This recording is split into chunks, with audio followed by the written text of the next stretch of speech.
નમસ્કાર મિત્રો, હાલ જ એક મોટા સમાચાર સામે આવી રહ્યા છે। આ દીકરી જેવી રીતે ગુજરાતમાં આખા ગુજરાતમાં વાયરલ થઈ રહી છે, તો એ વિશેના એક મોટા સમાચાર છે કે આ દીકરી એટલે કે દક્ષાના જે પૂર્વ જન્મના પહેલા આના આગલા જન્મના જે માતા પિતા હતા તે અંજારમાંથી મળી ગયા છે કે કેમ, એ તમામ માહિતીનો વિડીયો આગળ અમે તમને જણાવવાના છીએ, બતાવવાના છીએ, તો અંત સુધી જોડાયેલા રહેજો। આ દીકરી જે અત્યારે વાયરલ થઈ રહી છે તેમના અલગ અલગ વ્યક્તિઓ દ્વારા ઇન્ટરવ્યૂ લેવામાં આવ્યા છે।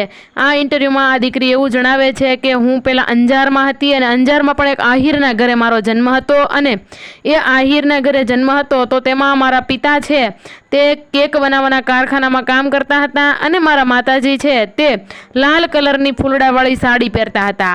અને આ દક્ષા વિશે જો પૂછવામાં આવ્યું કે તું શું કરતી હતી, તો એણે એવું કીધું કે હું આંગણવાડીમાં જતી હતી અને ત્યાં મારા ઘણા બધા ફ્રેન્ડ્સ પણ હતા, કે મારા દોસ્તારો પણ હતા। અને ત્યારબાદ આ દીકરીને પૂછવામાં આવ્યું કે આ તને સડસડાટ હિન્દી બોલવાનું કારણ શું છે, તો એવું કહે છે કે મુझे તો આતી હૈ હિન્દી।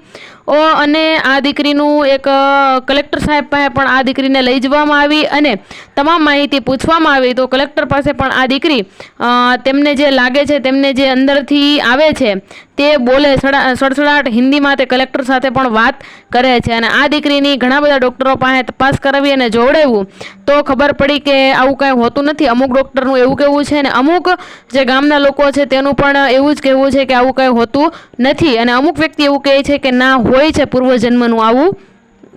તો મિત્રો, આ બાબતમાં શું નિર્ણય આવે છે, શું છે, તે તમામ માહિતી આગળના વિડીયોમાં બતાવવાના છીએ અને વિસ્તારથી બતાવવાના છીએ કે તેમના અંજારના જે માતા પિતા મળી ગયા છે તે આ દક્ષા નામની છોકરીને લઈ જશે કે શું કરશે, કે પછી તેના અત્યારના હાલના જે જેઠાજી છે તેમના પિતાજી કે તેમની પાસે જ રહેશે। અને આ જેઠાજીનું એવું કહેવું છે કે મારી દીકરી તો મને બહુ વાલી છે। જો બે દીકરીઓ હોવા છતાં ભાઈ એવું કહે છે કે મારી દીકરી મને ખૂબ વાલી છે, કેમ કે હિન્દી બોલે છે અને મને એનાથી એવું લાગે છે, મને એની પર વિશ્વાસ છે કે એ મારું નામ આગળ લાવશે। આ રીતે આ દક્ષા કાલીગલી ભાષામાં પોતાની બધી વાતો કરે છે, પરંતુ ઘણા બધા મીડિયાવાળાઓ આ દીકરીનો લાભ ઉઠાવવા જતા હોય છે। તો હું એક નાની એવી રિક્વેસ્ટ કરું છું કે મિત્રો તમે જાઓ, એનો કોઈ મને વિરોધ નથી કે કોઈ વાત નથી, આ તો મને એવું લાગે છે કે આ મારે તમારી સાથે શેર કરવું જોઈએ। તો તમે જે કંઈ જાઓ છો તે તમે જે પહોંચી શકો તે એ દીકરી માટે ભેટ લઈને જજો, કે તે દીકરી પણ તમારું જે મીડિયા છે તેની સામે બોલવામાં એને પણ કષ્ટી પડતી હશે, અને એ તો બાળક છે યાર, કંઈ નાની એવી વસ્તુ લઈને જશો ને તો પણ તે ખુશ થઈ જશે। તો મારી રિક્વેસ્ટ છે કે તમે પણ મીડિયામાં કામ કરતા હો અને ઇન્ટરવ્યૂ એવા જતા હો તો આ દીકરી માટે કંઈક ને કંઈક લેતા જજો। તો મિત્રો, હવે જુઓ તમે આગળનો વિડીયો, એમાં આ દીકરી શું કહી રહી છે।